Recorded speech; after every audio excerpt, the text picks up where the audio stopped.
Welcome back to another episode of Chef Knives to Go Quick Look Product Reviews. I'm Steve Gamache, and what we have this time is the Takamura Santoku. It's 170 millimeter. It's in the steel known as Chromax. There's not a ton written about this steel out there, but it does have 5% chromium content, so it's not a full stainless. It's a semi-stainless, so it's going to get a little bit of a patina on it. Definitely less reactive than most high carbon steel, reactive carbon steels like Shitogami and Aogami.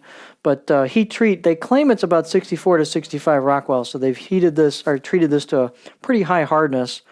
And it's supposed to have some good sharpening characteristics, which it does. But I really haven't done a lot with it in terms of sharpening because the out-of-the-box edge on this thing was just screaming sharp. This thing is like I said, just nuts as far as how sharp it was out of the box. So it just was dropping through food right from out of the box. So, and I have not done much to it at all. I've just been using it, and it is still very, very sharp.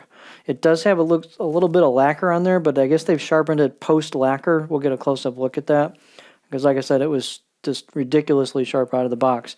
The construction is a 3-layer sandwich with some full stainless cladding on either side of that coarse steel for a 3-layer sandwich, and the cladding has a hand-hammered finish on it, and these are very, very similar to the Takamura Nishiji VG10 series in geometry and performance. The weight on this is pretty light. It's 5.3 ounces, 150 grams. The edge length about 170 and about 6.7 inches, and the overall length about 11.8. The spine thickness, these are thin knives that are high performance, so this has about 1.75 millimeter thickness on the spine and not a lot of taper to it, so it pretty much just holds that and then tapers off to a very thin tip right where the grind finishes up.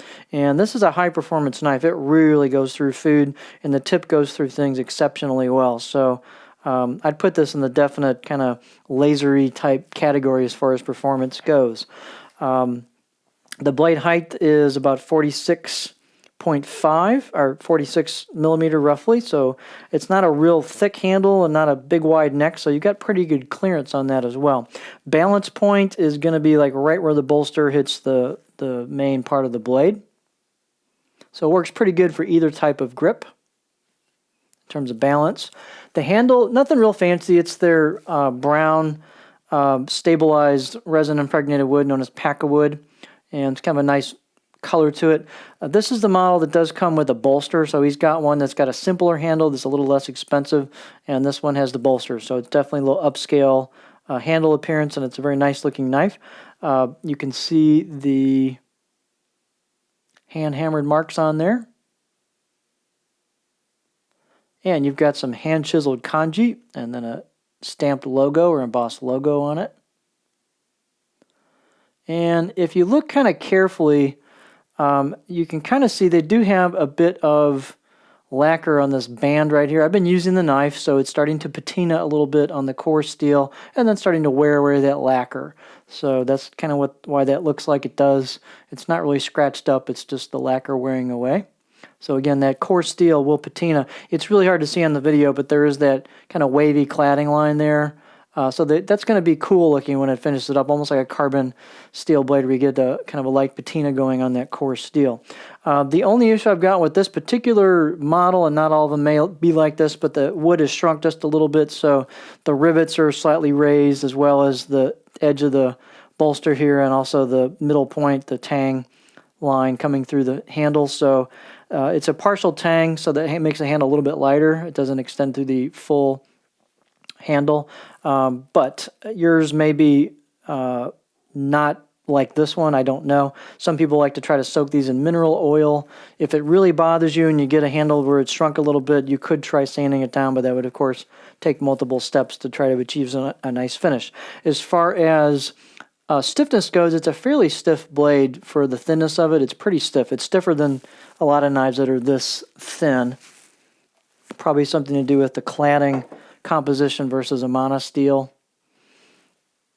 So it's a pretty confident, inspiring blade. It's very fun to use. This is a cool knife. It's one of the very higher performing Santokus I've had the pleasure of using. So here's the profile.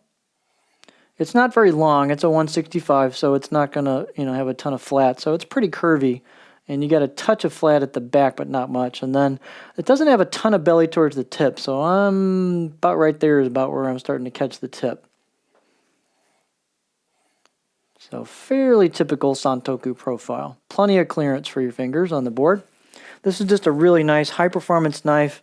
The Chromax steel is supposed to hold a pretty good edge and sharpen a bit like a carbon. Quite a bit less reactive than a full-on reactive carbon steel. So it's a really cool knife. So give one a try if you're into Santokus and you want something that is a real performer. This is the Takamura Chromax Santoku 170mm knife.